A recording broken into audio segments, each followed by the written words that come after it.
Hello students, हम लोग पढ़ रहे थे अमेरिका की विदेश नीति और हम लोग समझ चुके हैं कि अमेरिका क्या है। इसके बारे में हम लोग जानते हैं कि द्वितीय विश्व युद्ध के बाद में युद्ध समाप्ति के पश्चात में अमेरिका विश्व की महानतम शक्ति के रूप में उभर कर आया था। अमेरिका और सोवियत संघ, तब से अमेरिका की कुछ विशिष्ट नीतियाँ रही हैं, उसी को हम अमेरिका की विदेश नीति के बारे में कहते हैं कि वो किस प्रकार की नीतियों को अपनाता है, अन्य राष्ट्रों से किस प्रकार के उसके संबंध हैं, उसी को विदेश नीति के रूप में जाना जाता है।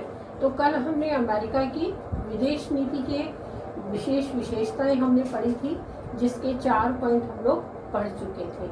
आज हम कंटिन्यू करेंगे उसको, और अगली उसकी विशेषता है मानवाधिकारों का समर्थन।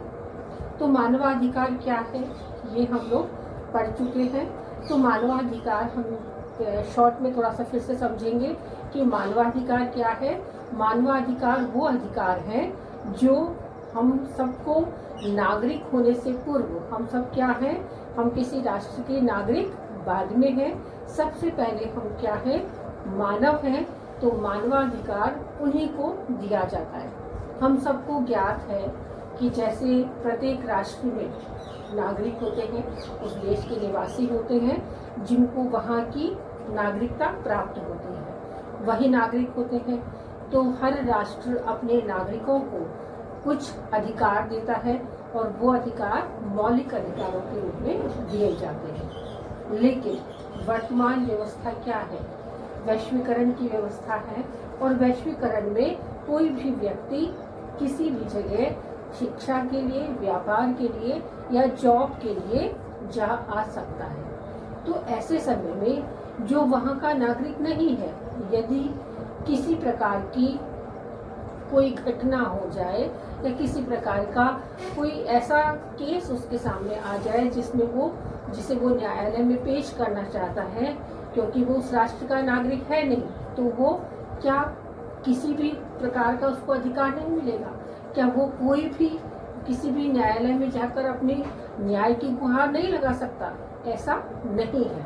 तो वहाँ पर जो नागरिक हैं उन्हें कौन सा अधिकार दिया जाता है? उसमें मानवाधिकार दिया जाता है कि उस समय जो नागरिकों को मौलिक अधिकार दिए जाते हैं और समस्त नागरिकों को मानवाधिकार दिए जाते हैं। तो सबसे पहले अमेरिका ने ही इस मानवाधिकार का समर्थन किया था कि जो मानवाधिकार है प्रत्येक व्यक्ति को मिलने चाहिए, और उसी का समर्थन उसने अपनी विदेश नीति में भी रखा था।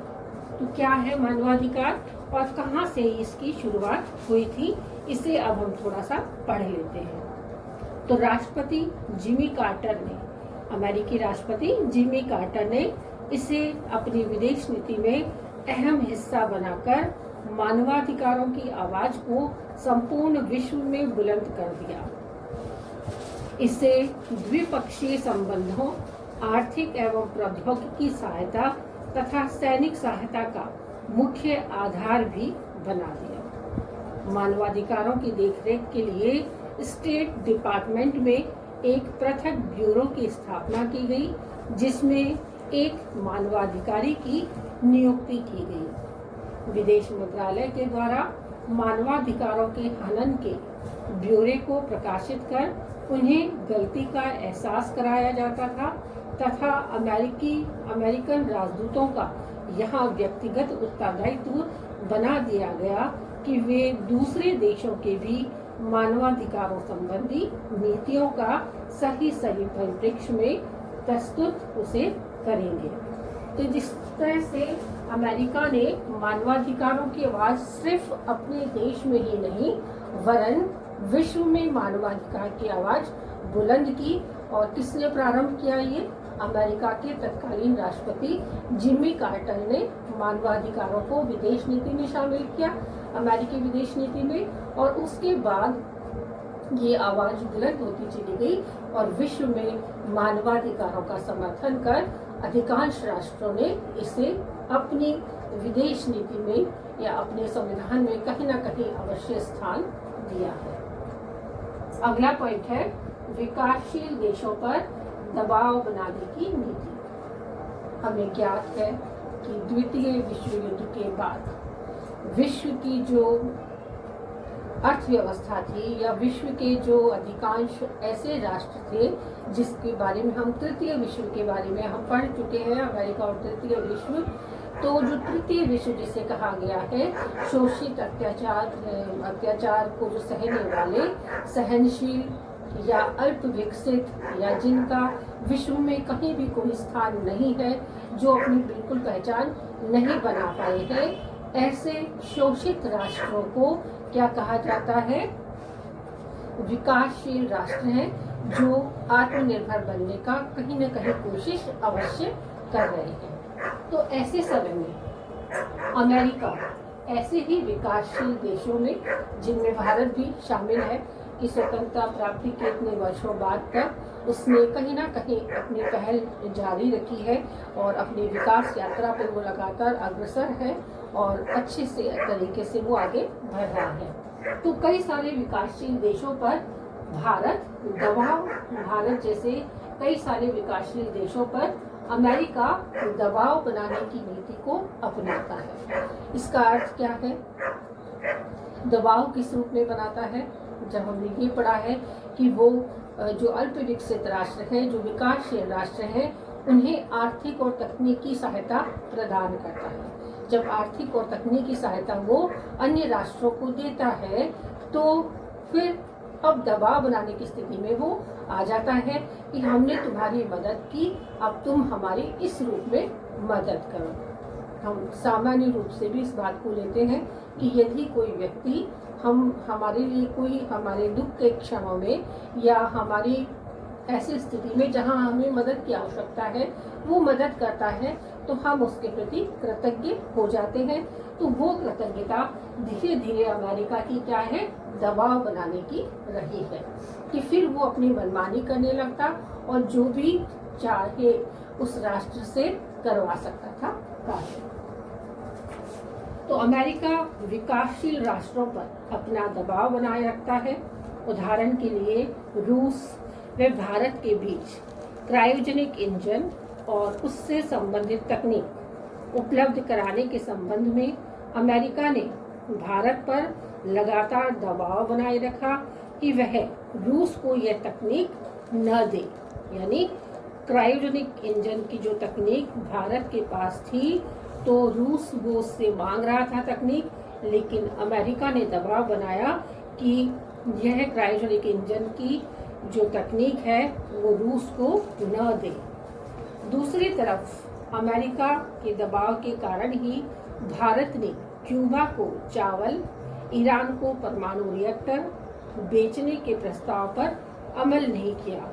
कि दूसरी तरफ अमेरिका का दबाव बना रहा भारत पर और भारत क्यूबा को चावल और ईरान को परमाणु रिएक्टर बेचने के प्रस्ताव पर ध्यान ही नहीं दे पाया। अमेरिका निरंतर भारत पर दबाव बनाए जा रहा है कि वह परमाणु अप्रसार संधि तथा CTBT संधि पर हस्ताक्षर कर दे। जब भारत व पाकिस्तान ने 1998 में परमाणु परीक्षण किए, तो अमेरिका ने नाराज होकर तुरंत ही दोनों देशों पर आर्थिक प्रतिबंध लगाने की घोषणा कर दी थी। कि हमें ज्ञात है कि 1945 में जब हिरोशिमा और नागासाकी पर अमेरिका ने परमाणु बम का प्रयोग किया था, उस समय यह तकनीक केवल और केवल अमेरिका के पास थी। अब अमेरिका नहीं चाहता कि वो उस तकनीक का आगे प्रचार प्रसार हो, तो वो कोशिश ये करता है कि विकासशील राष्ट्रों पर ये दबाव बनाए रखे। हम भारत की बात करते हैं तो भारत पर उसने लगातार दबाव बनाए रखा है कि वो परमाणु अप्रसार संधि पर और CTBT संधि पर तुरंत हस्ताक्षर कर दे। और जब कभी भी भारत ने उस पर हस्ताक्षर नहीं किए और 1998 में भारत ने परमाणु परीक्षण किया और साथ के साथ पाकिस्तान ने भी उसी समय परमाणु परीक्षण किए, तो अमेरिका भारत से नाराज हो गया और उस नाराजगी को उसने उस पर आर्थिक प्रतिबंध लगाकर जताया था। अगली विदेश नीति का अगला पॉइंट है एशिया प्रशांत के देशों में विशेष दिलचस्पी। लगातार एशिया और प्रशांत के क्षेत्रों में अमेरिका की दिलचस्पी बढ़ती जा रही है। क्यों, कारण क्या रहा, उसे अब हम पढ़ते हैं। शीत युद्ध की समाप्ति के पश्चात एशिया प्रशांत क्षेत्र में तेजी से विकास होने के कारण अमेरिका इस क्षेत्र में दिलचस्पी लेने लगा। इस क्षेत्र में अपनी उपस्थिति बनाए रखने के लिए राष्ट्रपति बिल क्लिंटन ने नवंबर 1993 में सिएटल में एशिया प्रशांत आर्थिक सहयोग के 15 सदस्य देशों का एक शिखर सम्मेलन आयोजित किया, जिसे क्लिंटन ने कहा कि एशिया प्रशांत क्षेत्र में हो रहा आर्थिक विस्फोट हमारी चिंता का विषय है। इन शब्दों का सीधा सीधा अर्थ ये था कि क्लिंटन को यह भय था कि कहीं रोजगार व बाजार दोनों ही एशिया प्रशांत के देश में न रह जाए। इस वजह से वो चिंतित था कि किस प्रकार से एशिया प्रशांत के देशों में विशेष दिलचस्पी दिखाएं। तो अमेरिका के राष्ट्रपति बिल क्लिंटन की ये कोशिशें रही कि एशिया और प्रशांत क्षेत्र में जब लगातार नए रोजगार और नए काम हो रहे थे, तो अमेरिका की दिलचस्पी उस राष्ट्र में उस क्षेत्र में बनती चली गई। और वहाँ में सिएटल में उसने 15 राष्ट्रों का एक ऐसा संगठन तैयार कर लिया जिससे क्या हो कि एशिया, और उस संगठन में बिल क्लिंटन ने अपने इस वाक्यांश से सबको हैरान कर दिया कि एशिया और प्रशांत में बढ़ता हुआ विकास कहीं बेरोजगारी उत्पन्न न कर दे, या फिर ऐसा ना हो कि ये रोजगार और बाजार दोनों ले जाए और हम चिंता ही करते रह जाए। तो इस प्रकार से बिल क्लिंटन ने अमेरिका के देशों में जो विशेष दिलचस्पी लोगों की बनी हुई है उसे बनाए रखने के लिए एशिया प्रशांत के क्षेत्रों में भी विशेष रूप से घुसपैठ करने की कोशिश की। अगला है आतंकवाद को पनाह देने वाला अमेरिका का दुश्मन समझा जाएगा। इसका अर्थ ये हुआ कि जहाँ जहाँ आतंकवाद को बढ़ावा दिया जा रहा है, आतंकवाद लेसन हम पढ़ चुके हैं कि क्या है आतंकवाद और इनसे क्या क्या नुकसान है विश्व को या देश को, उसको हम पढ़ चुके हैं। तो ये कितनी घिनौनी हरकत है। तो यदि कोई राष्ट्र आतंकवाद को पनाह देता है तो वो किसका दुश्मन होगा? अमेरिका का दुश्मन होगा। आपको याद होगा कुछ पुरानी घटना में हम जाते हैं तो अमेरिका ने पाकिस्तान में घुसकर वहाँ पर वो एक आतंकवादियों को मार गिराया था। ये घटना बहुत ज़्यादा पॉपुलर हुई थी। यदि थोड़ा पीछे का इतिहास आप लोग जानते हो और पेपर वगैरह पढ़ते हो तो आपको इसकी जानकारी अवश्य मिल सकती है। तो अमेरिका चाहता था कि आतंकवाद का जो पनाह दे रहा है वह देश क्या होगा? अमेरिका का दुश्मन होगा। 21 सितंबर 2001 को अमेरिका की कांग्रेस को संबोधित करते हुए जॉर्ज बुश, तत्कालीन प्रधान राष्ट्रपति जॉर्ज बुश ने संयुक्त राज्य अमेरिका को आतंकवाद के विरुद्ध अंतर्राष्ट्रीय गठबंधन का नेतृत्व करते हुए कहा कि आज के बाद जो देश आतंकवादियों को पनाह या समर्थन देगा वह अमेरिका का दुश्मन समझा जाएगा। अतः अमेरिका आतंकवादियों के विरुद्ध कार्यवाही करने हेतु स्वतंत्र है। तो यदि कोई राष्ट्र आतंकवादियों का समर्थन करता है या उसे पनाह देता है तो वो अमेरिका का दुश्मन समझा जाएगा और अमेरिका उसके विरुद्ध कार्यवाही करने के लिए पूर्ण रूप से स्वतंत्र है। ये तत्कालीन राष्ट्रपति जॉर्ज बुश ने कहा था। अगला है आश्रित एवं उपग्रही राज्यों की स्थापना की नीति। कि जो राष्ट्र कहीं ना कहीं आश्रित है किस पर, अमेरिका पर। तो अमेरिका उन पर क्या नीति अपनाता था, उपग्रही राज्यों की नीति। उपनिवेशवाद से रिलेट करता है कहीं ना कहीं ये उपग्रही राज्य। इसका अर्थ ये होता है कि जैसे पहले ब्रिटेन भारत ब्रिटेन का एक उपनिवेश था, अर्थात सरकार किसकी होगी, विदेशी राष्ट्र की। जैसे ब्रिटेन का शासन चलता था और जनता किसकी थी, भारत की। तो वो उपनिवेशवाद अब उसका पूर्ण विश्व में विरोध हो चुका है। उपनिवेशवाद, साम्राज्यवाद पूर्ण रूप से हट चुका है और इसीलिए अब नई नीति के अंतर्गत उसका तो विरोध करता है अमेरिका, लेकिन वो जिन आश्रित राष्ट्रों के साथ में जाकर उन्हें आर्थिक और तकनीकी और प्रौद्योगिकी के द्वारा सहायता प्रदान करता है और धीरे धीरे उनके कुछ राज्यों में घुसपैठ करने लग जाता है और वहां पर उनको गाइडलाइन देकर या आदेश देकर वहां से स्वयं पीछे हट जाता है। वर्तमान में अमेरिका द्वारा उपनिवेशवादी तकनीक को छोड़कर वैश्विक साम्राज्य की स्थापना का प्रयत्न कर रहा है। इस कार्य की सफलता के लिए वह आश्रित एवं उपग्रह राज्यों की स्थापना कर उनमें सैनिक हस्तक्षेप की नीति चला रहा है। इस नीति के तहत वह जहां तहां युद्ध करता है और जैसे अफगानिस्तान और इराक में उसने किया, वह वहां मित्रता पूर्ण शासन की स्थापना करता है और धीरे धीरे उनमें घुलता मिलता जाता है और बाद में समय रहते स्वयं को वहां से पीछे हटा लेता है। अंतिम विशेषता है वैश्विक सहायता का उदारीकरण। कि हम सब जानते हैं कि वर्तमान युग उदारीकरण का युग है। क्या है उदारीकरण? ये एक नीति का नाम है और जिसमें बहुत सारी नीतियां हैं, जिसमें यदि हम सामान्य रूप से थोड़ा सा समझने का प्रयास करें कि इन नीतियों को आप लोग जानते हैं। जैसे बैंक में जो ऋण व्यवस्था है वो उदारीकरण का ही एक रूप है।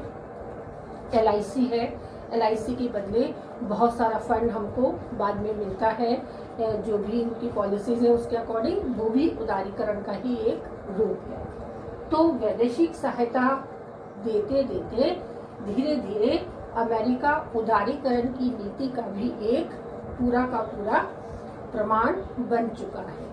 कैसे, इसको अब हम पढ़ते हैं। राष्ट्रपति बिल क्लिंटन के प्रशासन काल में अमेरिका के अन्य देशों की सहायता देते समय अनेक शर्तें आरोपित कर सहायता कार्यक्रम को संकुचित कर दिया था। इसका अर्थ क्या होता है कि जिन राष्ट्रों को सहायता दी जा रही है, आर्थिक सहायता दी जा रही है, उन पर कई शर्तें लगा दी गई थी। किसके द्वारा? अमेरिका के द्वारा।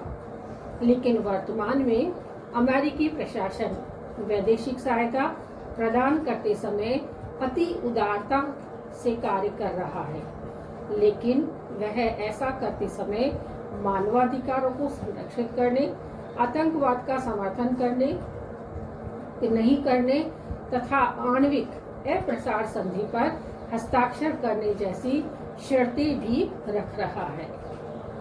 निष्कर्षतः यह कहा जा सकता है कि द्वितीय विश्व युद्ध के बाद अमेरिकी विदेश नीति की दो ही आधारभूत सिद्धांत रहे हैं। यदि उनको हम स्पष्ट रूप से कहें तो पहला रहा है साम्यवाद के विस्तार को रोकना और दूसरा उसका जो मुख्य प्रभाव रहा है कि रूस की शक्ति व प्रभाव को अवरुद्ध करना। लेकिन अमेरिका को अपने इस प्रयास में पूर्ण सफलता नहीं मिली है। हिंद, चीन, क्यूबा, इथोपिया आदि में साम्यवादी व्यवस्था स्थापित हो गई है तथा पश्चिमी यूरोप के देशों तथा जापान आदि में स्वतंत्र विदेश नीति अपना ली गई है। इस तरीके से अमेरिका ने उदारीकरण का परिचय देते हुए विश्व में एक ऐसी छवि उत्पन्न की है जिससे अन्य राष्ट्रों के समक्ष अमेरिका कहीं ना कहीं उदार, दयावान, कृपावान की श्रेणी में आ सके।